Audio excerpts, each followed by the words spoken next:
إيمانا وتسليما اللهم صل على محمد وآله وصحبه وبارك وسلم سبحانك لا علم لنا إلا ما علمتنا إنك أنت العليم الحكيم الحمد لله বাগেরহাট জেলার কেন্দ্রীয় জামে মসজিদ মডেল হাফিজিয়া মাদ্রাসার উদ্যোগে হাফেজ ছাত্রদের পাগড়ি প্রদান অনুষ্ঠানে তাফসীরুল কোরআন মাহফিলের সম্মানিত সভাপতি শ্রদ্ধাভাজন বড় ভাই হাফেজ মাওলানা রুহুল আমিন খান ইমাম ও খতিব বাগেরহাট কেন্দ্রীয় জামে মসজিদ হায়াতে তাজ্জাবা সিহাতে কুল্লিয়া কামনা করছে আল্লাহ যেন দান করেন। এ মাহফিলে আমন্ত্রিত মেহমান বৃন্দ, বিশেষ করে বাগেরহাটের এখানে তিনজন জাতীয় সংসদ সদস্য উপস্থিত হয়েছেন, একজন আসতেছেন। আমার আগে কথা বললেন হাজারো আলেমের ওস্তাদ বিশিষ্ট রাজনীতিবিদ অধ্যক্ষ মাওলানা মশিউর রহমান খান, জনাব অধ্যক্ষ আব্দুল আলী, জনাব শেখ মঞ্জুরুল হক রাহাত।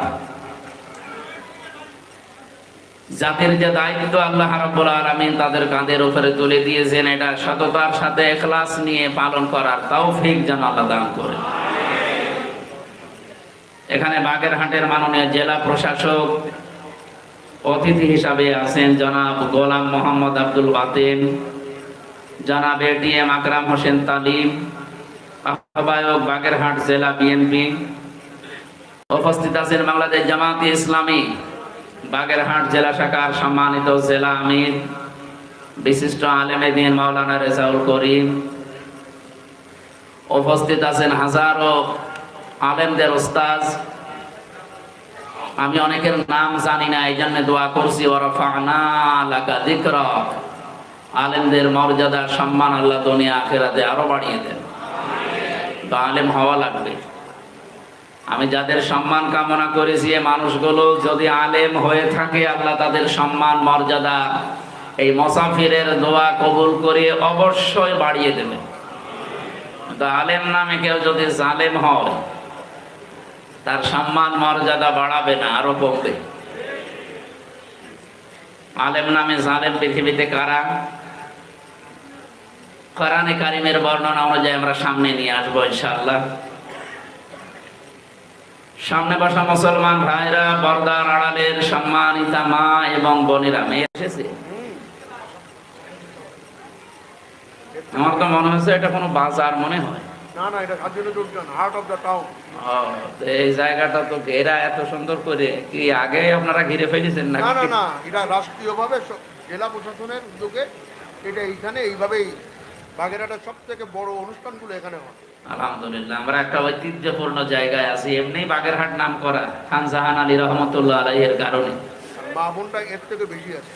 আমাদের মা বোনেরা না, আবার সমস্যা হয়ে যায় যে মা বোন বললে নাকি ওনাদেরও সমস্যা হয়। সেই রকম মহিলা অন্তত এখানে আসে নাই। যাদের মা বোন বললেন তারা আবার নাকি টকশো করে যে আমি কি ওনার মা নাকি ওনার বোন, এই কথা বললো কেন? আমরা কি বলি ডাকবো আপনাদের? এই কথাটা আবার উল্টিয়ে এই যে যারা আছে কিরামান কাতিবিন, এরা দেখা যাচ্ছে একটা হেডলাইন দিয়ে দিল, কালকে আবার সংসদে আর এক ঝামেলা পড়ে গেলাম। এই জন্য আমি মৌলানাকে বলেছিলাম যারা দেবে অন্তত কাটিং করে যেন না দেয়, খুব ঝামেলায় আসছে এদের কারণে। প্রশাসনের যে ভাইগুলো এসেছেন আজকে শৃঙ্খলার দায়িত্বে, আজকে শুনলাম আপনাদের বাগেরহাটে আর একটা অনুষ্ঠান ধর্মীয় হচ্ছে, সেটাও যেন আল্লাহ কবুল করেন। দল মত জাতি বর্ণ ধর্ম নির্বিশেষে কোরআনের অনুষ্ঠান এটা শুধুমাত্র মুসলমানদের জন্য না, হাদা বায়ানুল লিন্নাস হুদাল লিন্নাস। মানুষ পদবাচ্চা আমরা যারা বিবেচিত তারা কোরআনের অনুষ্ঠানে আমার বিশ্বাস এসেছে এবং তাদের জন্য আল্লাহ কোরআন নাযিল করেছেন। কোরআনের আলোচ্য বিষয় হচ্ছে মানুষ। কোরআনের আলোচ্য বিষয় কি? নাকি গরু ছাগল? না, মানুষ। কোন মানুষ? মরা মানুষ না জীবিত মানুষ? হাদা বায়ানুল লিন্নাস, যে লাম আছে, এই লাম ব্যবহার করা হয় জীবিত মানুষদের জন্য। দুঃখজনক হলো সত্য, এই 54-55 বছর আমরা এই দেশটা স্বাধীন পার করে ফেললাম এতদিন, কিন্তু এখনো এই দেশে কোরআন যে জীবিত মানুষদের জন্য, এটা আমরা এখনো ওপেন ভাবে মানুষকে বোঝাতে পারি না। মাওলানা একটা কথা এর আগে বলছিলেন না যে আমি রাজনৈতিক কথা বলি নাই, এই কথাটা উনি কেন বললেন? কারণ বাস্তবতা এমন করে ফেলেছে, এরা ইসলাম এবং রাজনীতিকে আলাদা মনে করে। এরকম মুসলমান দেশে নেই। অথচ ইসলাম আর রাজনীতি যদি আলাদা হতো, নবীজি জীবনে কোনোদিন 10 বছর রাষ্ট্রের দায়িত্বে থাকতে পারতেন? আপনি কোথা থেকে ইসলাম নেন? ইসলামের কথা বললে আপনার কাছে রাজনীতি মনে হয়। এটা 1500 বছর আগে নবীজি সতর্কবাণী দিয়েছেন, আলা ইন্নাল কিতাবা ওয়াস সুলতানা লা ইফতারিকান ফালা তুফারিকুল কিতাব। তিনি বলেছিলেন, হে মুআজ, অতি শীঘ্র এমন সময় আসবে পৃথিবীতে যে আল্লাহর কোরআন আর রাজ্য রাজনীতি আলাদা করে ফেলবে মানুষ। আমার তো মনে হচ্ছে বাংলাদেশের সেই সময় এখন এসে গেছে। কথা বলেন, ফালা তুফারিকুল কিতাব, সাবধান, আল্লাহর কিতাবের রাজনীতি থেকে আলাদা হয়ে যাবা না। কোরআনের রাজনীতি থেকে নিজেকে মুক্ত মনে করে যারা আনন্দে আছেন, তারা যে ভুল পথে আছেন আপনারা সবাই জানেন। আপনাদের আর একজন সংসদ সদস্য, বিশেষ করে এই আসনের জন্য মনে হয় না, আমাদের রাহাত ভাই এসে গেছেন। আল্লাহ রাব্বুল আলামিন তাকেও যেন দ্বীনের জন্য কবুল করেন, আমিন। দেন ওনার এক জায়গায় বসতে দেন। আমরা ঘন্টাখানিক কথা শুনতে পারবো না? তেলাওয়াত কিন্তু আয়াতের উপরে আমরা তাফসীর আকারে কথা বলবো ইনশাআল্লাহ। সম্মানিত ভাইরা, আমরা কথা তুলেছিলাম কোরআনের রাজনীতি থেকে আলাদা হওয়ার কোনো সুযোগ নেই। তার প্রমাণ আপনাদের অ্যাডভোকেট আব্দুল ওদুদ। উনি কি নির্বাচনে এবার পাশ করেছে না ফেল করেছে? না, ফেল করেছে। সত্য কথা বলা আপনার সমস্যা কি? উনি ফেল করার পরে অনেকে রাজনীতি ছেড়ে দিয়েছে। কারণ উনি তো এমপি হওয়ার জন্য আমি ভোটে দাঁড়িয়েছি এই নিয়ত ওনার থাকলে ওনারে ভোট দেওয়াও যায় না। উনি তো এটা ইবাদত মনে করে এসেছে। অন্তত যেই দিন এই আয়াত পড়েছে, কুলিন্না সলাতি ওয়া নুসুকি ওয়া মাহইয়ায়া ওয়া মামাতি লিল্লাহি রাব্বিল আলামিন, আমরা এই আয়াত যেদিন বিশ্বাস সহকারে পড়েছি, আমি আমার নিজেরটা বলছি, 2024 সালের অক্টোবরের 13 তারিখে আয়াত যখন আমি আমিরে জামাতের কাছে পড়ি মন থেকে, এর আগে তো কতবার পড়েছি, এই পড়ার পরে আমার ভেতরে যে অনুভূতি তৈরি হয়েছে, এর আগে কিন্তু এটা তৈরি হয়নি। সুতরাং এইটা পড়ার পরে তো আমার নামাজ, আমার কোরবানি, ত্যাগ তিতিক্ষা, এই যে কোরবানির ভেতরে ত্যাগ তিতিক্ষা, রাজনীতি, সমাজনীতি, পরিবার নীতি, ব্যবসা নীতি সব আছে। আমি যে বেঁচে আছি, আমি যে মরে যাব, সব আমার ভগবানের জন্য, নাকি কার জন্যে? সব অলরেডি আমি আল্লাহর জন্য দিয়ে দিয়েছি। সুতরাং আমি এমপি হলেই কি আর ফেল করলেই কি, আমার কোনো অসুবিধা নেই। আমার জীবনে লস বলে কিছু নেই। আমার কথা বুঝতেছেন? আমাদের কুষ্টিয়াতে 4টা আসন, 3টা আসনে বাংলাদেশ জামাত ইসলামী তারা পাশ করেছে, একটাই ফেল করেছে। কিন্তু তিনি ব্যর্থ না। রাজনৈতিক যে কর্মকাণ্ডগুলো আছে, জামাতের যতগুলো অনুষ্ঠান আদি আছে, ফেল করার পরে উনি যদি মনে করতেন না আমি আর যাব না, উনি তো এই মনে করে অন্তত রাজনীতি করেননি। এই জন্য যতগুলো কাজ আমরা করি সামাজিক ভাবে, রাজনৈতিক ভাবে, সবগুলোতে উনি ইনভলভ হয়ে আছেন। সম্মানিত বাগেরহাটবাসী, যেহেতু সবাই এসেছি কোরআনে কারিম শোনার জন্য, জীবিত মানুষ, হেঁটে এসেছি, যানবাহনে এসেছি, এখানে মরা কোনো মানুষ আছে? নেই। আর কোরআন শরীফ আল্লাহ মরা মানুষের জন্য দেয়ও, দিয়েছে জীবিত মানুষদের জন্য। এই জীবিত মানুষদেরকে আমরা যেন কোরআন যেভাবে বোঝানো উচিত ওইভাবে বোঝাতে পারি, সেই চেষ্টাটা আমরা চালাই।